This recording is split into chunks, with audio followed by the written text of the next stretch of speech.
everyone, this is Mike from Now Bikes. We're going to talk today and do about a 5-minute guide on layering for winter riding. For today's purposes, we're going to focus on about that 20 degrees Fahrenheit range, and then obviously if it's warmer you can kind of reduce your layers, or if it's colder you can add some layers in here, but this will be a good starting point to get you out and riding in the colder weather as it gets here. So to start off, we're going to look at an outer layer. It's going to be a Windstop garment, something like Gore Bikewear or Prozumi or Louis Garneau or even Castelli. All of those offer a really solid outer layer. The Windstop is going to prevent the air from coming through that outer layer and getting to your skin where it causes a chill. So good solid outer layer is key to making sure you stay warm when you're riding in the cold. Second, we're going to look at a base layer that's going to go underneath that outer layer. This is going to be either a smart wool, kind of moisture wicking garment, something that's going to keep moisture away from your skin but also create kind of that warm feeling next to your skin so you're not getting that chill. Smart wool is a great option, or something like the Castelli long sleeve thermal that I'm wearing would be another great idea for something to keep you warm, again, something close to your skin. So upper body, those are your two most important layers. Again, if you get cold a little easier, feel free to add a jersey underneath. If you're somebody who gets a little bit warmer, you may want to look at maybe a little bit lighter outer jacket for that 20-degree range. But again, this is something that we found really successful here at Now. So upper layer or upper body, that's what we're looking for. Lower body, we're going to go with, on the outside, a Windstopper bib tight. The bibs, again, kind of transfer to the upper body, provide another layer, especially across the core where there's not a whole lot going on during cycling. So the lower body with that Windstop is usually going to be on the front of the legs, kind of your leading edges. There is going to be mesh paneling or stretch paneling around the knees so that you're not getting binding or pinching of the garment. We really like the Louis Garneau and the Gore Bikewear Windstop outers. They provide a really solid external layer to keep you warm. You're also going to want to run either a standard kind of cycling short or cycling bib underneath. Most of our thermal tights do not include a chamois because they are meant as an external layer, not as your only layer. So consider that as well. But between those two layers, your base short or bib and then the external Windstop, that should be plenty to keep you warm in a typically a 20-degree target temperature that we're looking at right now. So upper body, lower body, then we've got to start worrying about extremities. So extremities, let's start with hands. We're going to look at gloves. 20 degrees, a lot of our customers really like the lobster style glove. Puts your index and middle finger in one section, your ring and pinky finger in another section, and then your thumb independent.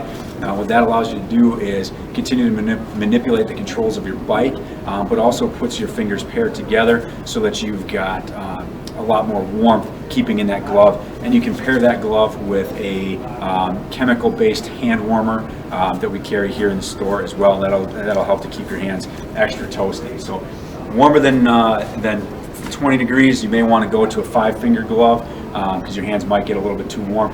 Colder than that, mittens are kind of tough, so I would recommend the chemical hand warmer there. So that'll take care of our hands. We're going to look next at our feet. So if you're budget conscious, going with either a booty, neoprene, or insulated is a great option. Really depends on what your riding conditions are. If you're going to ride in all types of weather, the neoprene's a little better. It's going to be a little more weatherproof. If you are somebody who really just wants to keep your feet warm and you're not going to ride in the rain, an insulated style would be great. Again, we've got both of those here in store right now. So.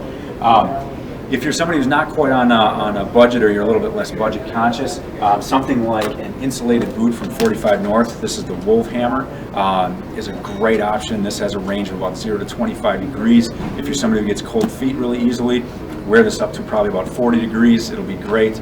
If you're somebody who your feet stay warm really well, it's probably the only boot you'll need. You could ride down below 0 and be just fine. Lake also offers something in the Lake 303s. That's another good alternative to the 45 North. All of this being centered around having a good base layer sock, something that's wool. It's going to keep the moisture away from your skin or directed away from your skin so that you're not getting cold. And again, if you're somebody like me and you get cold really easily, Toe warmers are a great option to toss in those boots. Don't put them inside your sock, chemical burn on your feet. You don't want to do that. The ones that we offer, the grabbers, have an adhesive backing to stick to your sock to keep them in place where your feet get cold. So I can't live without these things. We've got plenty of customers that can't either, so check into those if you need those. So we've covered our feet, our hands, our legs, our upper body. All that's really left is our head. So with our head, we can look at a balaclava. Now we really like the 45 North Lung Cookie for its functionality. At 20 degrees, a balaclava might actually be a little bit overkill depending on your wind conditions, but we do like it for its functionality. This one comes with a visor that is going to help keep, if it's snowing, raining, whatever, it's going to help kind of keep that off your face because it's offering that one extra layer or level of layering. And then it also features wind stop on the front so that you've got that windbreak across your face so that you are not getting the wind burn and whatnot. So good option, might be a little bit overkill at 20 degrees, but great especially in colder temperatures. So from there we would look at an insulated biking helmet. If you look at the anatomy of the helmet, it's still the same, hard outer shell, inside padding. From there, that's where the differences start. So less vents than your standard road or mountain helmet. It's going to keep you warmer during the winter. You got an insulated ear cover and pad that is going to help keep those ears warm. You may not even need a balaclava or an extra hat underneath a helmet like this, but it's always an option.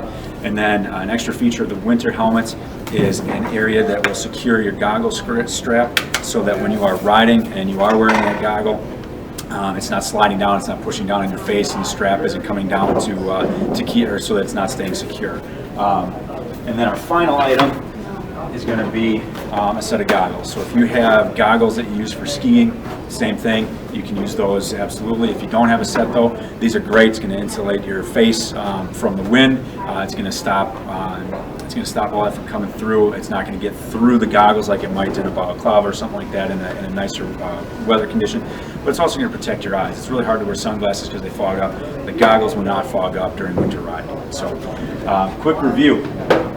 You want to make sure you've got good solid base layers that keep the moisture away from your body, good outer layers that are going to stop the wind so you're not getting a chill, and then make sure to keep your hands and feet warm because let's be honest, if those are cold, you're going to be miserable no matter what. So anything you saw today in the video is available at nowbikes-fitness.com. Stop in the shop and see us if you got any questions, and hope to see you out there riding. Thanks, guys.